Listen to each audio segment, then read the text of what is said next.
रिक्त पड़ा। ये आसन किसके लिए है? सबने बताया ये आसन उसके लिए है जो महाराज परीक्षित को मात्र 7 दिन में मोक्ष की प्राप्ति करा देगा। ये आसन उसके लिए है। बड़े बड़े संत महात्मा बैठे हुए थे, लेकिन कोई भी उस आसन पर बैठा नहीं।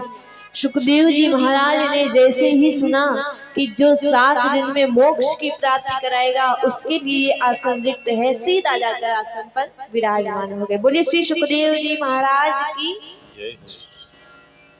परीक्षित जी महाराज आगे बढ़े, आगे बढ़ करके सुंदरता से, अच्छे भाव से सुखदेव जी महाराज का पूजन किया।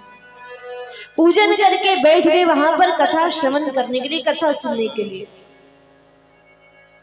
सबसे पहला प्रश्न किया कि मरते हुए व्यक्ति को क्या करना चाहिए, जिसकी मृत्यु सन्निकट हो उसे क्या करना चाहिए।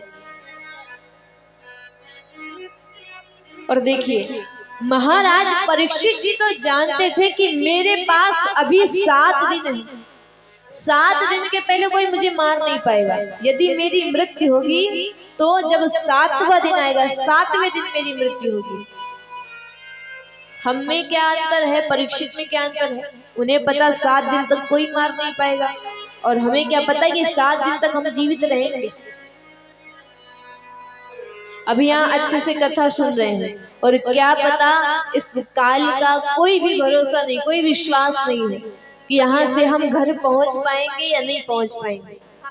क्या पता मार्ग में ही काल आक्रमण कर दे, प्रहार कर दे। तो सबसे पहले भगवान की भक्ति करने के लिए कहा कि जितासनो जितस्वासो जित संगो जितेंद्रिय। सबसे पहले आसन को जीतना पड़ेगा। हम विचार करते भगवान को प्रसन्न करेंगे, भक्ति करेंगे, भजन करेंगे, समाधि लगा लेंगे, लेकिन भगवान की भक्ति इतनी भी सरल नहीं है। बड़े बड़े संत महात्मा 24-24 घंटे हो जाते हैं एक आसन पर बैठे रहते हैं, ना पैर इधर से उधर करेंगे ना उधर से इधर। और हमसे कह दिया जाए कि 3 घंटे एक आसन पर बैठकर दिखा दीजिए, तो पैर बड़े दर्द करने लग जाएंगे। इधर भी पैर फैला लेंगे, उधर भी पैर फैला लेंगे। आसन को पहले जीतना पड़ेगा, फिर धीरे धीरे श्वास को जीतना पड़ेगा, फिर संग को जीतिए, इंद्रियों को जीतिए, संयम रखिए इंद्रियों, तब भगवान को हम प्राप्त कर सकते हैं। ये कथा जो हम सुन रहे हैं, ये कथा तो ऐसी है कि देवताओं को भी नहीं मिलती। जब देवताओं ने ये सुना कि ऐसी कथा सुनाने जा रहे हैं सुखदेव जी महाराज राजन परीक्षित जी को कि 7 दिन में ही मोक्ष मिल जाएगा, मुक्ति मिल जाएगी, ऐसी कौन सी कथा है? तो सारे के सारे देवता अपने यहाँ से स्वर्ग से एक कलश लेकर गए। उस कलश में अमृत भरा था। वो अमृत लेकर के महाराज श्री सुखदेव जी महाराज के पास जाकर के कहते हैं कि हम आपके पास आए हैं, हमने सुना है कि परीक्षित जी को आप कोई कथा सुनाने वाले हैं। तो सुखदेव जी महाराज ने कहा हाँ, कथा सुनाने वाले हैं। देवता कहते तो एक काम कीजिए, वो कथा परीक्षित को ना सुना करके वो कथा आप हमें दे दीजिए, और बदले में हम परीक्षित को ये अपने यहाँ से अमृत लेकर के आए हैं, ये अमृत पान कर दिए, अदला बदली कर लीजिए। एवं विनिमय जाता राज्ञा प्रपीयताम, आप इसकी अदला बदली कर लीजिए। सुखदेव जी महाराज कहते देवता है, ये कभी घाटे की सौदा नहीं करते। सुखदेव जी महाराज ने कहा नहीं, ये कथा हम बेचते नहीं, ये कथा बेचने के लिए नहीं, ये भगवान के भक्तों के लिए ये कथा है। अभक्त समझा, देवताओं को वो कथा नहीं दी। सारे देवता पहुंच गए ब्रह्मा जी के पास, और ब्रह्मा जी से कहा कि सुखदेव जी ने हमें कथा नहीं दी, कथा नहीं सुनाई।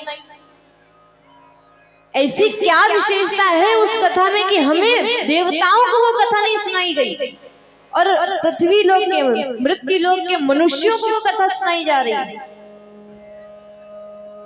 तो ब्रह्मा जी ने एक तराजू लिया। अब तराजू लेकर के तौलना आरंभ किया।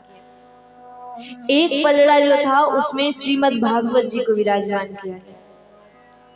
दूसरा जो पलड़ा था उसमें संसार के समस्त साधनों को ला करके रखा गया। और जब तौलना आरंभ किया तो जिस पलड़े में संसार के सभी साधन थे वो पलड़ा ऊपर हो जाता है, और जिसमें श्रीमद् भागवत जी विराजमान थी वो नीचे हो जाता है। अब एक बात बताओ, जिसमें वजन होगा वो ऊपर जाएगा कि नीचे जाएगा? बताओ, जिसमें वजन होगा वो ऊपर जाएगा कि नीचे जाएगा? नीचे जाएगा। और जो हल्का होगा वो तो ऊपर चला जाएगा। कहने का भाव, ब्रह्मा जी ने कहा कि देखो देवता, तुम अमृत लेकर के गए थे, ये अभिमान लेकर गए थे कि मैं अमृत दे दूंगा जा करके, ये अमृत पान कर लेगा, कथा मिल जाएगी। कथा को खरीदने गए थे तुम। ये साधारण पोथी मत समझना, कोई किताब मत समझ लेना। ये क्या है? तेने यम वांगमयी प्रतिमूर्ति, भगवान का वाणी रूपी विग्रह है। ये साक्षात भगवान श्री कृष्ण जी विराजमान है। बोले कृष्ण कन्हैया लाल की। ऐसी ये कथा है। अच्छा, हम और आप होते और पता चल जाए कि 7 दिन में मरना है, एक और कथा रखी हो और दूसरी ओर अमृत रखा हो, अमृत पान करके अमर हो जाओ, तो बताओ कथा सुनोगे कि अमृत पियोगे? अमृत पिएंगे। क्यों? क्योंकि मरने से बचना है उस समय। तो ये कथा कौन सुने? इससे अच्छा तो अमृत पान कर लो। लेकिन परीक्षित जी महाराज ने भी जब ये मार्ग सामने आ गया कि या तो अमृत या तो कथा, अमृत को त्याग दिया। परीक्षित जी महाराज ने कहा मुझे आप कथा सुनाइए।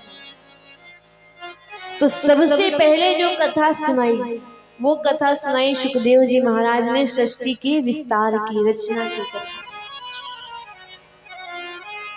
जब संपूर्ण पृथ्वी जलमग्न थी, जल में डूबी हुई थी, तब हमारे भगवान विष्णु जी उस जल में शेषनाग की शैया का आश्रय लेकर के सोए हुए थे, सो रहे थे।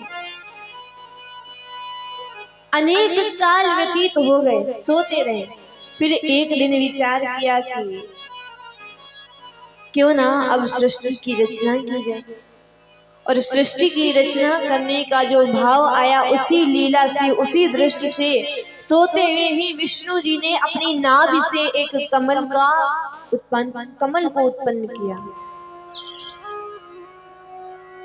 वो कमल उत्पन्न हुआ सृष्टि की रचना के लिए ही। स्वयं ही उस कमल के नाल में प्रविष्ट हो गए कि तल्लोक पद्मं सवेव विष्णु प्राविशत सर्वगुणावभासम्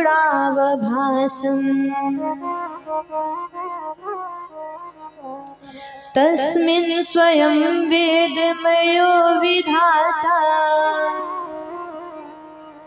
स्वयं भुवं यं स्म वदन्ति सोऽभूत्।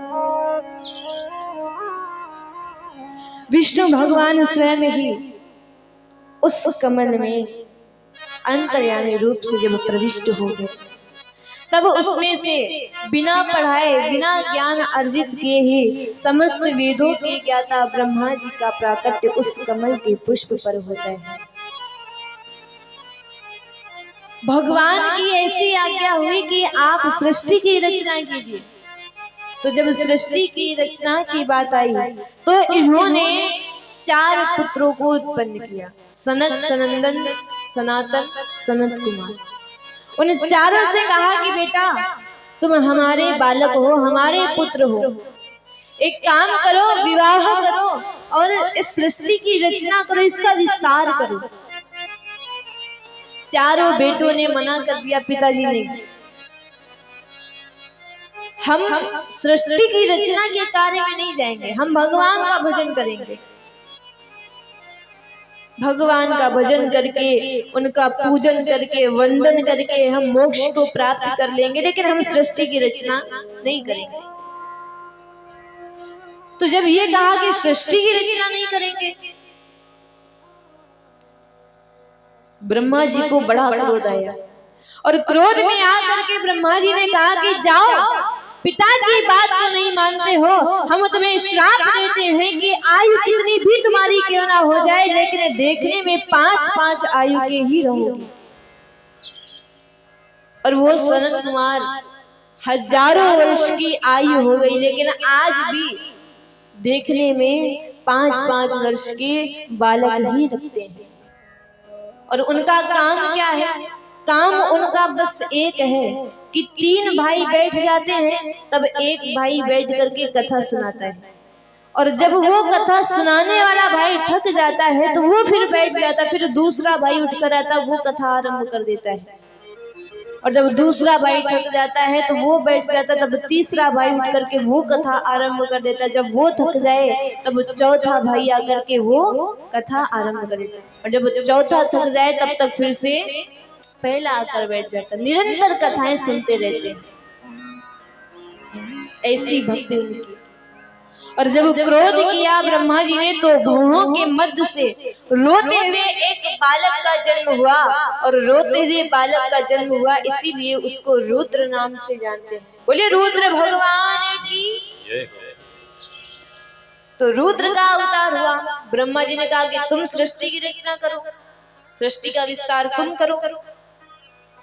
तो जैसे रुद्र भगवान तो वैसे ही उनकी सृष्टि, तमोगुणी सृष्टि आरंभ हुई, आपस में ही लड़ करके समाप्त होने लगी। ब्रह्मा जी ने कहा तुम रहने दो, जाओ बेटा तुम तपस्या करो, वही तुम्हारे लिए अच्छा होगा।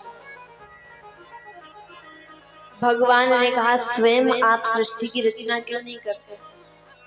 तब ब्रह्मा जी ने संकल्प मात्र से 10 पुत्रों को उत्पन्न किया। मारीच, अत्रि, अंगिरा, पुलस्त, पुलह, क्रतु, भृगु, वशिष्ठ, दक्ष और नारद। देवर्षि नारद जी को इन्होंने गोद से, दक्ष को अंगूठे से, वशिष्ठ को इन्होंने प्राणों से उत्पन्न किया है। मरीच को इन्होंने मन से, अत्रि को नेत्रों से, अंगिरा को मुख से, पुलस्त को कान से, पुलह को नाभि से, कृत को हाथ से और भृगु को त्वचा से उत्पन्न किया। तत्पश्चात इन्होंने भौहों से क्रोध को उत्पन्न किया है, नीचे के होठ से लोभ और ऊपर के होठ से इन्होंने लज्जा को उत्पन्न किया। अनेक प्रकार की सृष्टि करते रहे। अंत तो गत्वा ब्रह्मा जी ने एक कन्या को भी उत्पन्न किया, और उस पर मोह होने के कारण उनके पुत्रों ने ही उनको धिक्कारा, जिस कारण उन्होंने अपने शरीर का त्याग कर दिया, दूसरा शरीर उत्पन्न किया। उन्होंने अपने शरीर से ही एक स्त्री पुरुष के जोड़े को उत्पन्न किया, मनु और शत्रुपा। मनु शत्रुपा को उत्पन्न किया। अब कहा कि आप सृष्टि की रचना कीजिए, सृष्टि का विस्तार अब आप कीजिए। मनु और शत्रुपा से ही जो सृष्टि की रचना हुई वो मैथुन धर्म से सृष्टि की रचना आरंभ हुई। मनु शत्रुपा ने कहा कि प्रभु सृष्टि की रचना तो करेंगे, विस्तार तो करेंगे, लेकिन आपने कह दिया, हमने मान लिया, स्वीकार कर लिया, लेकिन हमारे रहने के लिए हमें कोई स्थान तो चाहिए, कोई आधार तो चाहिए। उस समय जो पृथ्वी माँ थी वो तो जल में डूबी हुई थी। तो उन्होंने कहा कि आप पृथ्वी माँ को ऊपर लाइए, क्योंकि जब विवाह हो जाएगा हमारा रहेंगे आश्रम, गृहस्थ आश्रम में प्रवेश करेंगे, नन्हे मुन्ने ग्वाल बाल रहेंगे कहाँ पर? जल में तो नहीं रह पाएंगे हम। तब ब्रह्मा जी चिंता में डूब गए, और जब चिंता कर रहे थे तभी उनके नासिका से, नासिका के छिद्र से अंगुष्ठ मात्र छोटे से एक वाराह का अवतार हुआ, और वाराह का जैसे ही अवतार हुआ तो देखते ही देखते हाथी के समान विशाल शरीर वाला हो गया। बोलिए वाराह भगवान।